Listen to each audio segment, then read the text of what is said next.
Dalam konteks lagu, Jaran Goyang adalah sebuah lagu dangdut yang populer.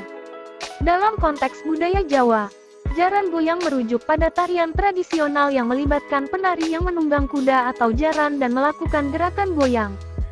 Dalam konteks mistis atau supranatural, Jaran Goyang bisa merujuk pada mantra atau ritual yang digunakan untuk mempengaruhi orang lain. Biasanya, ini melibatkan penggunaan benda-benda tertentu atau melakukan ritual tertentu. Namun, konteks dan interpretasi Jaran Goyang bisa sangat berbeda tergantung pada latar belakang budaya dan kepercayaan seseorang. Dalam konteks mistik, kegunaan Jaran Goyang pada umumnya memiliki tujuan yang sama, yaitu dalam rangka memikat hati seseorang untuk mendapatkan cinta, kasih sayang, simpati dan lainnya. Dalam prakteknya, seringkali hal yang bersifat mistis ini terlalu jauh digunakan daripada sebatas fungsinya. Misalnya, membuat orang tergila-gila saking begitu cintanya. Cinta yang terlalu besar hingga nyaris orang tidak sadar dengan apa yang dilakukan. Bahkan konon banyak yang menjadi gila dalam arti gila sebenarnya. Yang seperti ini mungkin tidak baik untuk menjadi bahan inspirasi apalagi ditiru.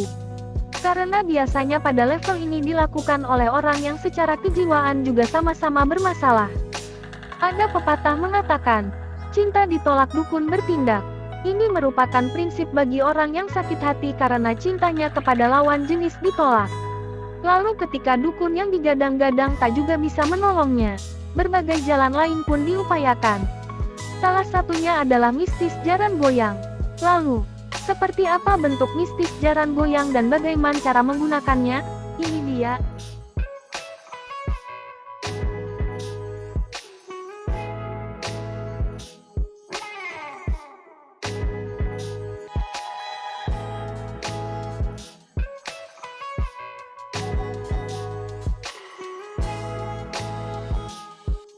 Jaran Goyang adalah sebuah lagu dangdut populer di Indonesia yang dinyanyikan oleh Nela Karisma.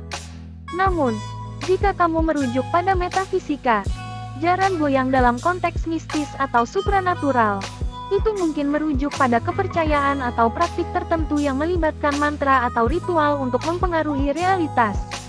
Ini bisa berarti banyak hal berbeda bagi orang yang berbeda, tergantung pada latar belakang budaya dan kepercayaan mereka.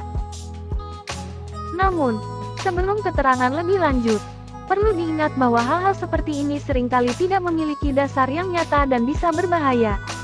Lebih baik kita fokus pada hal-hal positif dan membangun hubungan yang sehat dengan orang lain berdasarkan rasa saling menghargai dan cinta yang tulus, bukan karena pengaruh ilmu gaib. Adapun keterangan ini hanyalah untuk menambah wawasan bahwa ilmu ini ada di dunia ini.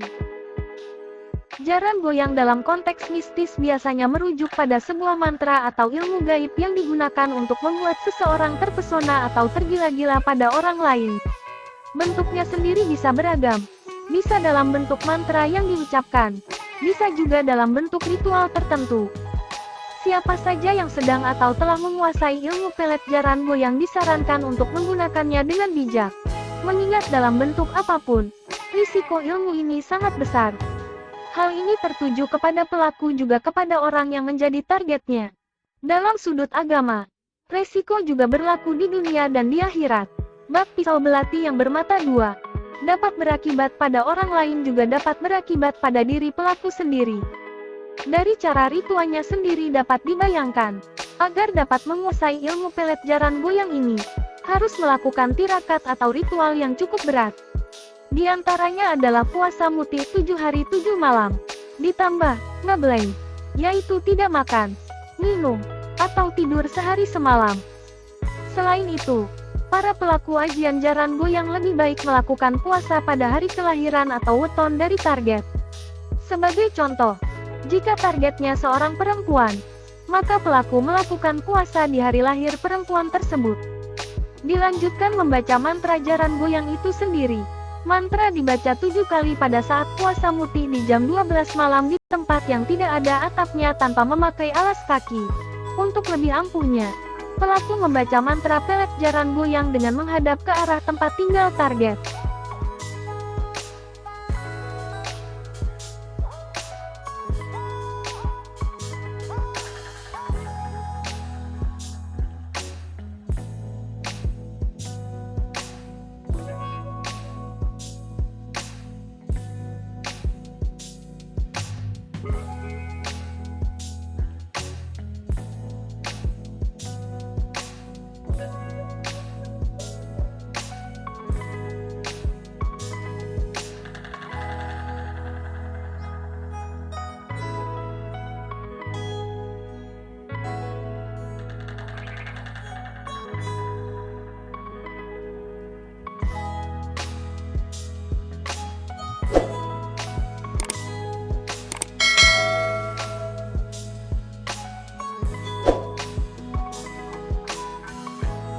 Bagaimana menurut teman tentang ritual semacam ini? Apakah mau nekat mencobanya? Jika ya, sepertinya pantas untuk dipertanyakan. Sepedih apa kegagalan cinta yang teman derita? Atau setidaknya, teman termasuk golongan yang mempercayainya?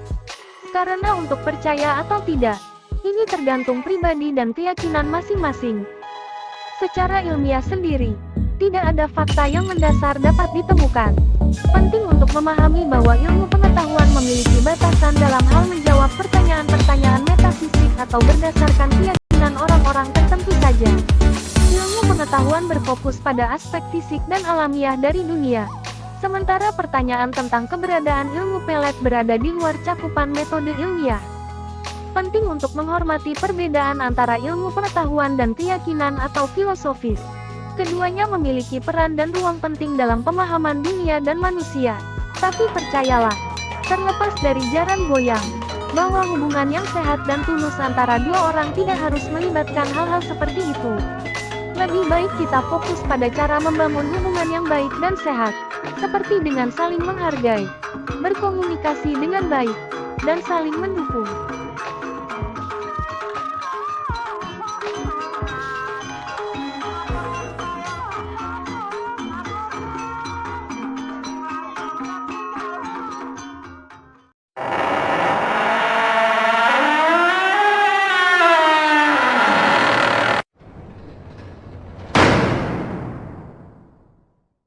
Terima kasih teman-teman telah menonton. Jika berkenan, silakan like, subscribe dan klik lonceng.